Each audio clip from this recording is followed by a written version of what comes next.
we know how to start school regular, but we've never had to start school online. So we would rather be able to start school online. And if things get better, it's easy for us to transition because people are in place and they already know what their duties are. But if we start and we have to go back and go online and we haven't really worked and focused on that during the summer, then it's going to be kind of a struggle like it was in March. So it's not I'm not a person who has some sort of complex. I just think that we need to rely on the sciences and not people's emotion and people's feelings.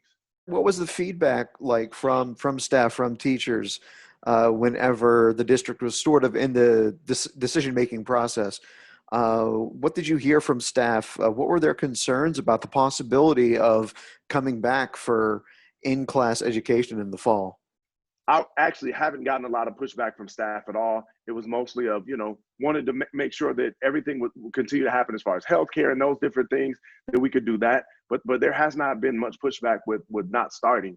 Besides, we are going to start online and they want to be prepared. And that goes from our bus drivers, custodians. I mean, everybody. I talked to the custodians and they want to make sure, hey, what are we going to do during this time? And, with our option that we have, our teachers have the option of,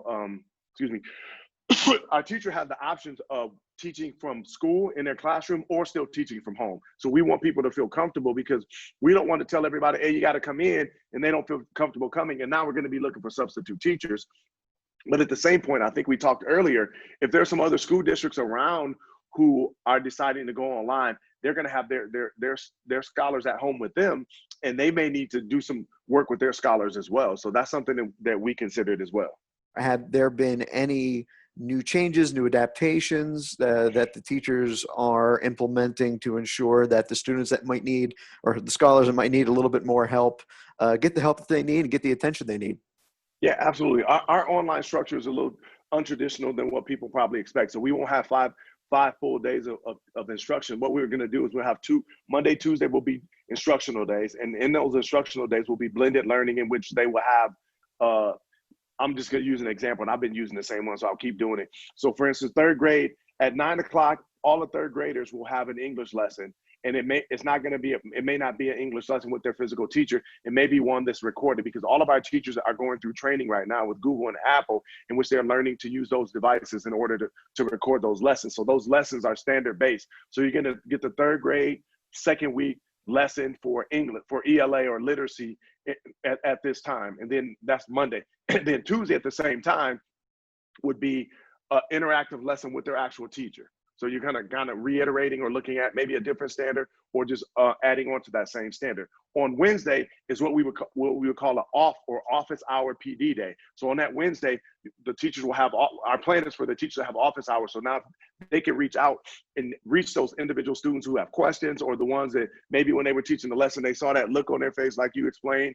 And also in the afternoon, we would do some PD around, standards, looking at standards, breaking down standards, online teaching, how they can enhance different things, professional development on racial equity and different things like that. And then Thursday and Friday will be 2 more class days. So that's the way we're planning on starting school and looking at it right now. And I know people will say, well, they're not getting 5 full days of school. But what we want to do is make sure the teaching that we do and the learning that we do is effective.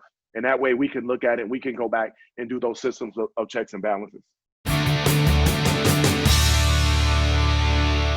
Brain Gain is sponsored by the Moransky Companies, Sweeney Chevrolet Buick GMC, and the Mahoning Valley Manufacturers Coalition.